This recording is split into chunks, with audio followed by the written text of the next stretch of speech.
সীমিত পরিসরে দেখানোর চেষ্টা করতেছি বরিশাল বিভাগীয় শহরের ব্যস্ততম সড়ক সদর রোডে সরকারি আইন মানার জন্য এখানে বেশ কয়েকটা পোশাকের শোরুম রয়েছে।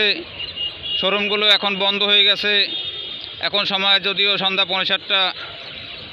এই সড়কটিতে এই সময় আলোকসজ্জা থাকতো ভরপুর, কিন্তু এখন সেই সরকারি নির্দেশ মানার কারণে সড়কটি এখন নির্জুম।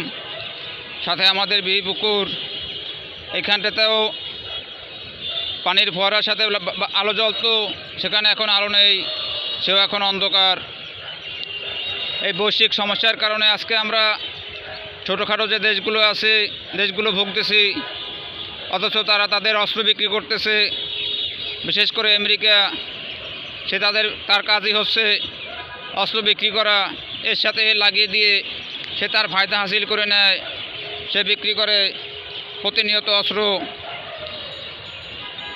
ক্ষতি হয় মানবের, ক্ষতি হয় মানব জাতির, ক্ষতি হয় পরিবেশের, আর তার বেশিরভাগ ভোগান্ত শিকার হয় আমাদের মতো ছোটোখাটো দেশগুলো, বিশেষ করে আমাদের এই বাংলাদেশের সাধারণ জনগণের।